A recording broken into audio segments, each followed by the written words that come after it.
இந்த ஈரோட்டில் நேற்று தான் பெரிய பிறந்தநாள் கொண்டாடினார். 108வது பிறந்தநாள், 150வது பிறந்தநாள். நேற்று ஒரு பெரியவர் ஈரோட்டில் ரொம்ப வருஷமா இருந்தவர், பாவம். அவர் யாருன்னு தெரியும், ஈவேரான்னு பேரு.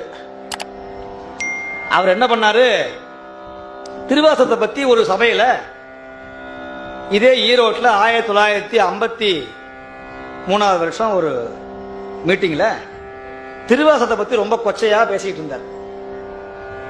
2வது நாள் பேசணும். அவருடைய ரொம்ப ஸ்டூடெண்ட் திராவிடமணின்னு பேரு.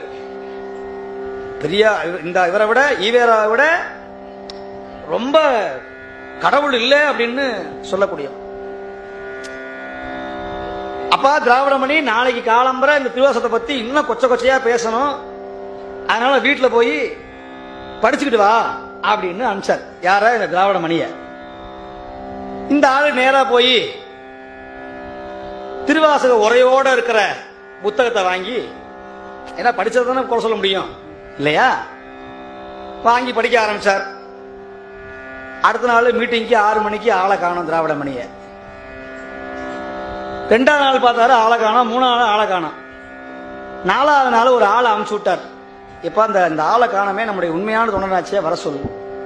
இவர் வீட்டுக்கு போனா திருநீரை பூசிக்கிட்டு, யாரு இந்த திராவிடமணி, இது கதையல்ல, நடந்த வரலாறு, படிச்சு பார்க்கணும். இது நான் நிறைய படிச்சிருக்கேன், அதனால சொல்றேன்.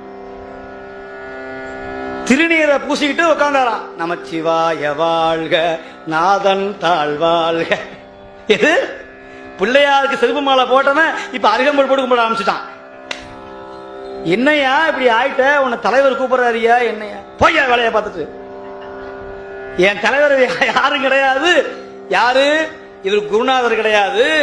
இத்தனை வருஷமா கடவுள் இல்லைன்னு சொல்லிக்கிட்டு இருந்த இந்த ஆளு ஒரு சனத்துல திருவாசகத்தை படிச்சதுனால இவன் மாறுகிறான்னா, இதுக்கு ஒரே ஒரு வார்த்தை வள்ளலார் சொன்னார், கீழ்ப்பறவை சாதிகளும் திருவாசகத்தை கேட்டால் ஞான நாட்டம் உரும்னார்.